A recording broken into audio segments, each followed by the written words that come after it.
नमस्कार।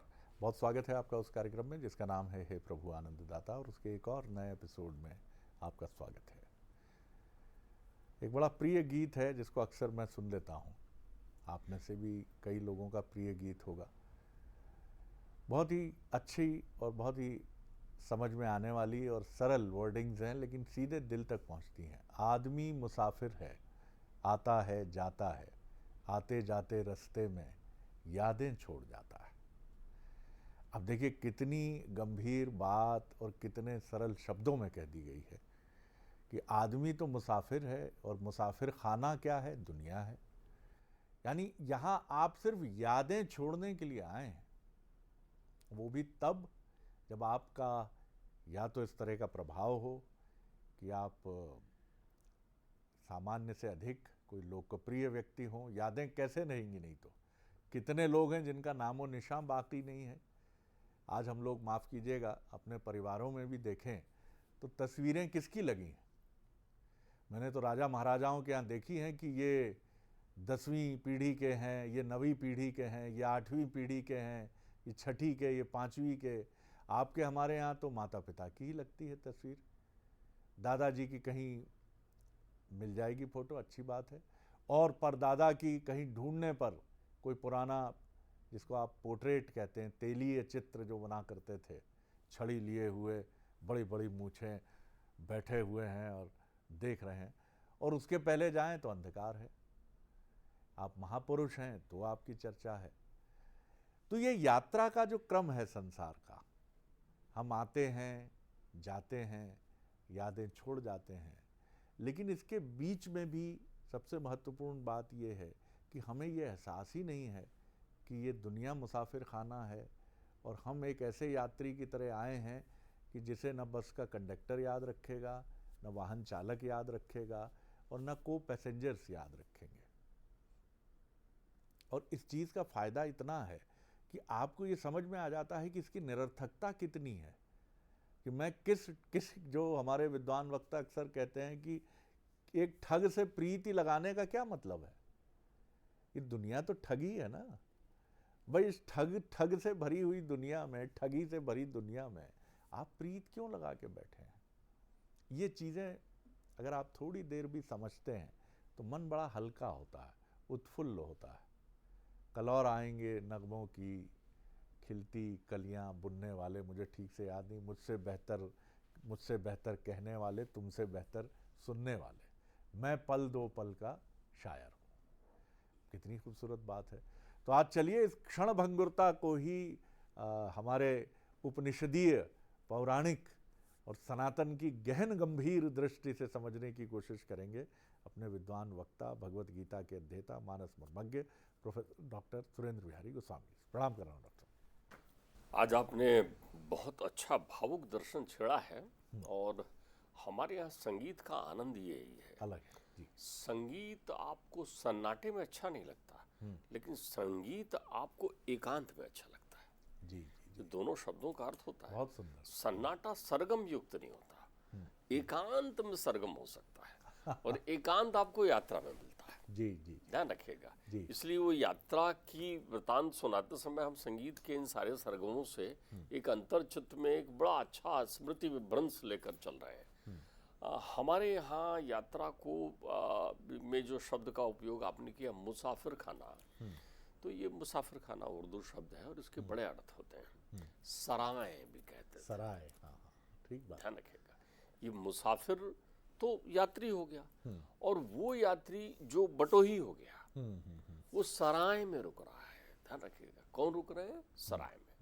यात्रा को अतीत से लेकर वर्तमान तक हम देखें तो यात्रा वही सफल हो सकती है जो नियोजित हो। हाँ हाँ। यात्रा प्लान वही सफल हो सकती है जो नियोजित हो। इसलिए आप अपना रिजर्वेशन करा लेते हैं, आप अपना तय कर लेते हैं कि मैं अमुक होटल में रुकूंगा, मैं अमुक ठिकाने में रहूंगा, तो वहां पर फिर आप मुसाफिर नहीं रहते। ये जो यात्री है वो मुसाफिर क्यों कहलाता है?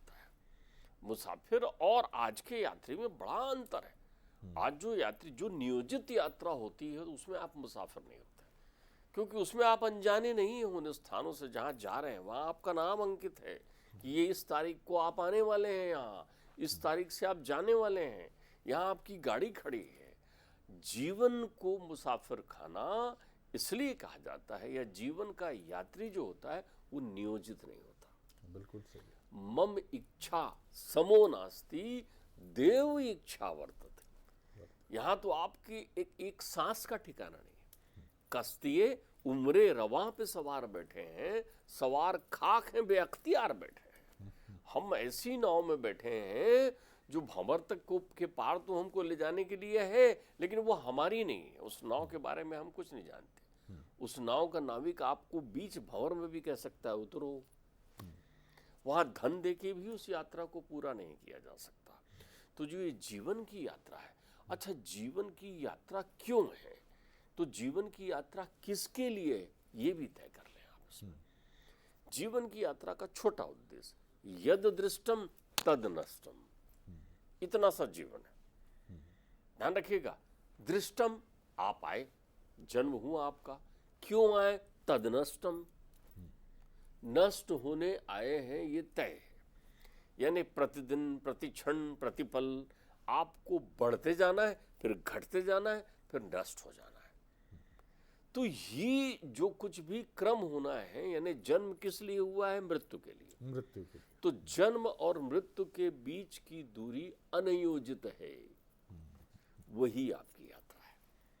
उसका समय कितना होगा, कितनी देर लगेगी। और देखिए यात्रा में आपकी समस्या हो गई, इस यात्रा में सारी प्रक्रियाएं आपके साथ खुली है।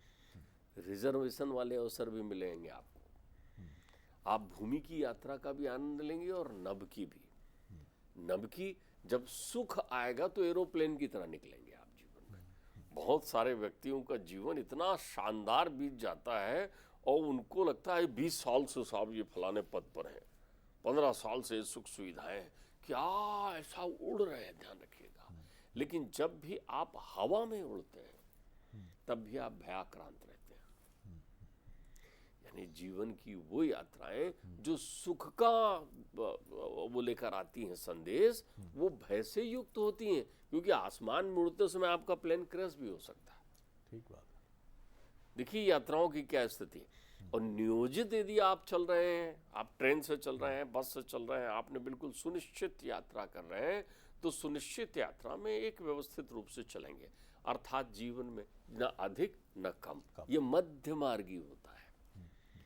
जो मिल गया उसमें संतोष कर लेता है, जो नहीं मिला उसकी परवाह नहीं करता। 3 टायर में मिल गया रिजर्वेशन तो भी ठीक है, एसी में मिल गया तो भी ठीक है, और कई बार नहीं मिल गया तो भी ठीक है। उसको इस बात का सुख रहता है कि मैं इस यात्रा में वहां तक पहुंच पाया।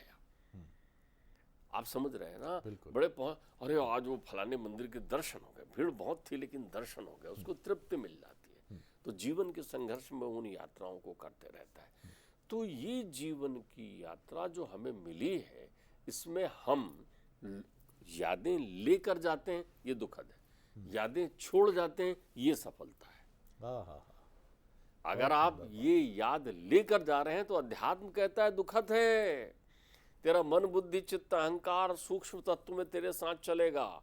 और यदि यही सब लेकर कि मेरा बेटा, मेरे बच्चे, मेरे परिवार, ये सब यात्रा में मिलने वाले लोग थे तुझे, यदि इनको तू लेकर जा रहा है तो फिर तू 84 के फेरे में पड़ेगा। मतलब दार्शनिक रूप से आपने बिल्कुल ठीक कहा कि जैसे ट्रेन में बैठे हुए हर यात्री से हमारा बड़ा अच्छा संपर्क भी हो जाता है, और जब हम गंतव्य पर उतरते हैं तो थोड़ी देर के लिए दुखी भी होते हैं कि भाई साहब यहीं तक का सफर रहा, बड़ा सुखद रहा, लेकिन घर लेके नहीं आते उसको। देखिए इसमें ये अपन ने यात्रा पर मुझे याद आ रहा है, एक बार काल चक्र की व्याख्या करते समय अपन ने बहुत अच्छा किया था। इंतजारी, बेकरारी, फौजदारी, रिश्तेदारी, ये 4 तत्व हैं यात्रा के। जीवन रूपी यात्रा में चलता ही है इंतजारी, कब आएंगे, कहाँ, हरिद्वार में। हरिद्वार ये तन कब मिलेगा। 84 लाख योनियों को भोगने के बाद अलग अलग रूप में अंडज पिंडज श्वेतज उभज, उनको सबको पार करते हुए दिन महीने वर्ष साल गुजारते हुए हम आते हैं मनुष्य योनि में। हमारी इंतजारी पूरी होती है, फिर हम बेकरार हैं, अब कुछ करना है, सोच के आए, संकल्प ले रहा है, अध्यात्म तो कहता है, गरुड़ पुराण तो कहता है, श्रीमद् भागवत पुराण तो कहता है, शिव पुराण तो कहता है कि गर्भ में पड़ा हुआ जीव कहता है कि एक बार मुझे अवसर मिल जाए, अब मैं ऐसा कुछ करूंगा नहीं कि फिर उल्टा लटकना पड़े, फिर अपने घर से आना पड़े। ये यात्रा हमारे घर जाने के लिए है। मृत्यु मुक्ति है। हम जिससे भय करते हैं, मृत्यु मुक्ति है भाई। उस द्वार में प्रवेश करते ही आप अपने घर चले जाएंगे, लेकिन उस घर में जाने के पहले बंधन तो नहीं लेके जा रहे हैं। तो ध्यान रखिए, बेकरारी, फौजदारी, संसार में कितना लड़ते हैं आप, किससे लड़ते हैं आप? सब भास तंत्र से। खाली कहने में बहुत अच्छा लगता है, लेकिन दो समय, ये कहावत बड़ी सुंदर लगती है, दो समय मनुष्य जरूर बोलता है। सब छोड़ जाना है भैया, कोई किसी काम का नहीं है। एक स्मशान में कहता है, जब देख लेता है सब छोड़ जाना है भैया, कोई किसी का काम नहीं। और एक जब सफलता नहीं मिलती जीवन में, तब भी हार के कहता है सब छोड़ जाना है, कोई मतलब नहीं, काहे करते हो आप ये। दुख की घड़ियों में ये संबोधन देते हैं, लेकिन ये यथार्थ है, यही फौजदारी है। तो फौजदारी भी करते हैं, लेकिन रिश्तेदारी जैसे ही आपको मिठास शुरू हो, आप सावधान हो जाना। दुनिया जब मीठी लगने लगे ना, तो स्टेशन आने वाला है। ध्यान रखिएगा, दुनिया जब बहुत मीठी लगने लगे, तब आप ईश्वर का चिंतन कर लीजिए। आप समझ लीजिए कि मेरा स्टेशन आने को है और ये सब चिपकेंगे मुझसे, तो आपको उनकी याद बनना है, याद लेकर नहीं जाना है। ध्यान रखिएगा, आप ऊपर से श्राद्ध नहीं करते, लोग नीचे से श्राद्ध करते हैं आपके लिए। ध्यान रखिएगा, जो व्यक्ति जीवित हैं उनके प्रति आदर का प्रदर्शन श्रद्धा कहलाता है। जो व्यक्ति पूजित हैं उनके प्रति आदर का प्रदर्शन श्रद्धा कहलाता है। लेकिन जो व्यक्ति संसार में आकर अपनी इह लीला को पूर्ण कर यात्रा में चले जा चुके हैं अपनी मंजिल पर, उनको भी हम उनके कृतित्व के आधार पर जब याद रखते हैं, श्राद्ध कहलाता है।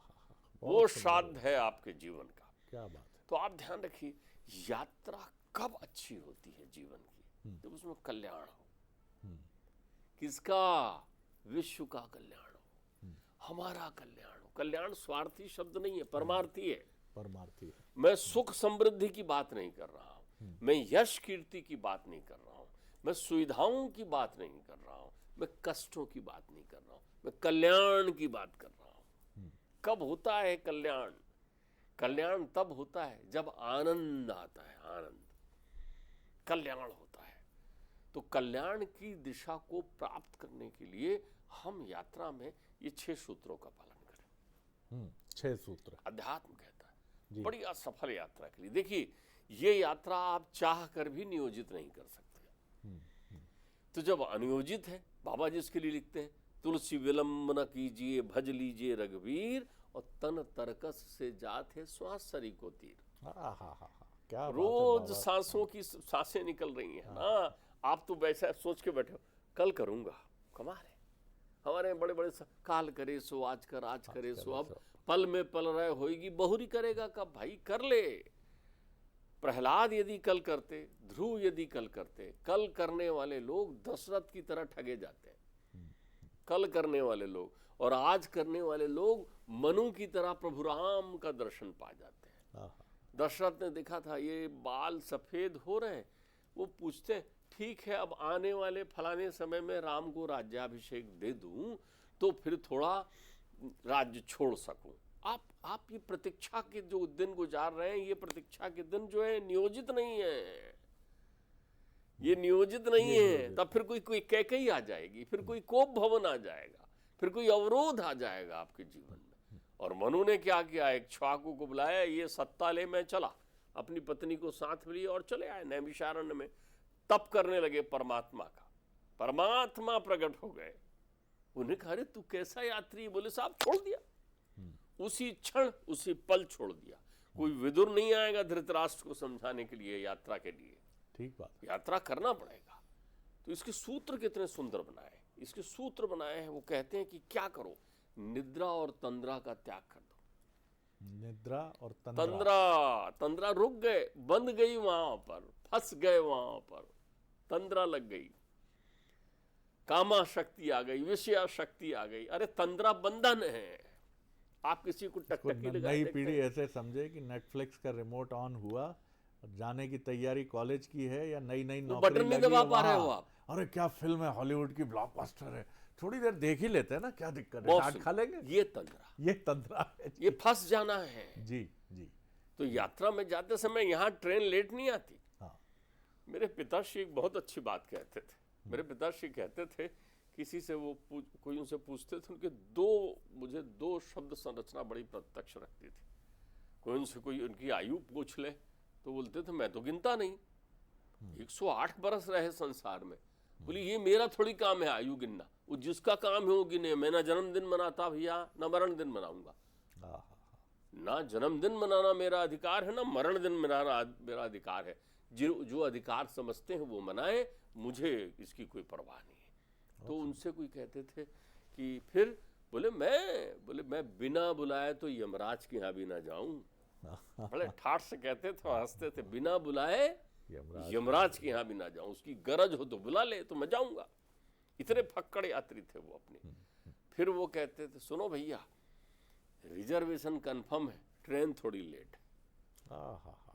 रिजर्वेशन तो कंफर्म है, क्या बात है, लेकिन ट्रेन थोड़ी लेट है। बड़ी गहरी बात। आप एक ऐसे यात्री हैं जिसका जन्म लेने के साथ रिजर्वेशन कंफर्म है, ट्रेन लेट है। काल रूपी ट्रेन जिस पल आ जाए, जहां आ जाए, कुछ कह नहीं सकते।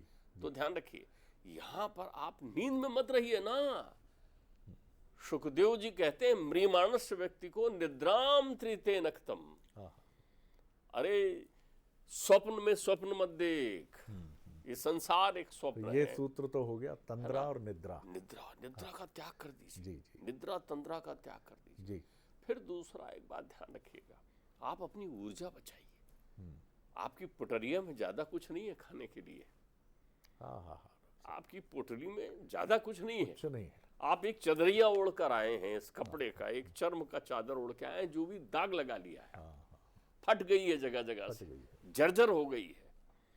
संतों के सत्संग किया है या जन्म जन्मांतर की प्रक्रियाएं आई थी तो कहीं कहीं सिलाई कढ़ाई हो गई है, उसमें ऊर्जा बहुत कुछ छप्पा लगा लिया है आपने, ऊर्जा नहीं है तेरे पास रहे। तो ये ऊर्जा का नाश कौन करता है? क्रोधेन ज्ञान नाशनम। अगर निद्रा और तंद्रा से बचना है तो क्रोध छोड़ दे। क्रोध मत रख अपने जीवन में, मितभाषी हो जा। जितनी देर मिले, क्रोध छोड़ने से एक फायदा होगा, आप किसी से ऐसा मिलिए जैसा पहली और आखिरी बार मिल रहे हैं। बहुत सुंदर। जब भी मिलिए किसी से भी मिलिए तो ये सोचिए मैं पहली बार मिला और आखिरी बार मिल रहा हूं। क्योंकि यदि यात्रा चूंकि अनियोजित है और कल का सूर्योदय मैंने देखा और फिर ये मुझे मिला, तब वो मेरे लिए नई मुलाकात होगी। तो आप उससे मिलिए। सूत्र हो गए, ये अपने पास रखिए। तो आप एक निद्रा, तंद्रा, ऊर्जा संरक्षण, ये क्रोध को जो है किसी भी स्थिति में, क्रोध, आलस्य, चौथा सूत्र जी, आलस्य बिल्कुल छोड़ दीजिए। किस बात का आलस्य? अगर तुम फिल्म देखने में 3 घंटा व्यतीत कर रहे हो तो तुम्हारे जीवन के मूल्यवान 36,500 घंटे रहता है मनुष्य दिन यहाँ है संसार में कुल। यदि 100 साल जिएगा तो उसके दिन कितने हुए? 36,500 लाखों दिन नहीं जी रहा है। फसाना देखिए जी, 365 गुणित 100 जी, और 36,000 में भी 60 साल तो किसी काम के नहीं है। तो आप ये समझिए कि जो 60 वर्ष हैं जीवन के, वो तो वैसे ही निरर्थक हो गए 30 जवानी के और 30 70 के बाद के। तो बचा कितना? 40 वर्ष। तो ये 40 वर्ष के दिन कितने हैं तेरे पास? कुल दिन कितने हैं इन 40 वर्ष में? तो इन 40 वर्ष में तेरे पास तो दिन मुझे लगता है कि 12-14 हजार होंगे कुल। इसके लिए, इस 12-14 हजार दिन के लिए घंटों में जीने वाला तेरा समय, इसी में तेरे को विवाह करना है, बच्चे बड़े करना है, ऋण लेना है, कर्ज लेना है, लड़ना है, झगड़ना है, उठना है, बैठना है, रूठना है, मनाना है। फिर आलस्य क्यों करेगा? छोड़ दे। यात्रा में आलस्य मत कर, और खासकर अनियोजित यात्रा में। पता नहीं कब स्टेशन आए। आलस्य नहीं करेगा तो तेरे साथ एक खास बात होगी। आलस्य नहीं करेगा तो तेरा सूटकेस हमेशा जमा रहेगा। ध्यान रखिएगा, इस सूटकेस में ले जाने वाली सामग्रियों का संग्रहण कर, छोड़ने वाले नहीं। तो ले जाने वाली सामग्रियां मूल्यवान नहीं है, अमूल्य है। तो जितनी भी अमूल्य संपत्तियां हैं वो दिखाई नहीं पड़ती, और जितनी भी मूल्यवान संपत्तियां हैं वो दिखाई पड़ती हैं, और जो दिखाई नहीं पड़ती वो साथ जाती है।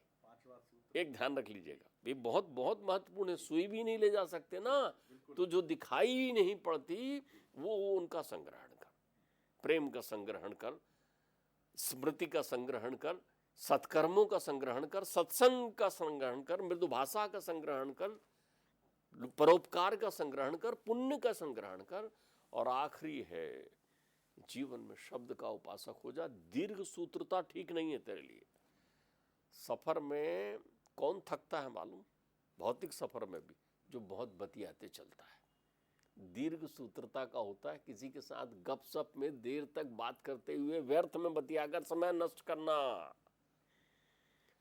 इस बात को समझिए, आपके जीवन का व्यर्थ समय काय में जाता है? बकवाद में। आपका व्यर्थ समय किस में जाता है? अज्ञान में। आपका व्यर्थ समय किस में जाता है? बहस में। आपका व्यर्थ समय किस में जाता है? उसको छोड़कर सबकी बात करना। डॉक्टर साहब बहुत सुंदर, उसको ध्यान करते रहा। बहुत सुंदर। ऐसा लगता है कि समय की सीमा ना हो तो डॉक्टर साहब उसके रेशे रेशे रेशे रेशे रेशे उद्घाटित करते चले जाएं। और कितनी सुंदर बात है कि आपको स्मृतियाँ बनानी है, ले नहीं जानी है। ले जाएंगे तो ये सफ़र मुश्किल से मुश्किल हो जाएगा, प्राण छूटने में अत्यंत कठिनाई होगी। और कितनी सुंदर बात है कि आपका रिजर्वेशन कंफर्म है, ट्रेन लेट है। और दूसरा पहलू भी है, पहले भी आ सकती है ट्रेन, आप तैयार ही नहीं है, सामान पैक ही नहीं है आपका, आपने उम्मीद ही नहीं की है, क्योंकि आप तो मान रहे हैं कि 3:45 है ट्रेन का आने का समय, वो आ गई 12 बजे। 12 बजे आप भागते दौड़ते, ना आपके पास सामान है ना कुछ है, चढ़ना तो पड़ेगा ही आपको, क्योंकि ट्रेन आ गई है। और ये ट्रेन कौन सी है आप जानते ही हैं, ये ट्रेन वहाँ ले जाने वाली है। तो इसमें तो आपको बैठना ही पड़ेगा, चाहे आप कहीं भी हो, दुनिया के किसी कोने में हो। आप लाख कहिए मैं तैयार नहीं हूँ, मैं तैयार नहीं हूँ, मेरा परिवार तैयार नहीं है, मेरा, तो भैया ये प्रीपोन्ड भी हो सकती है। अभी तो डिले चल रही है, मान लीजिए आप कह रहे हैं। और दिन कितने हैं आपके पास? 12 से 14,000 दिन, जो डॉक्टर साहब ने बहुत सुंदर गणना की।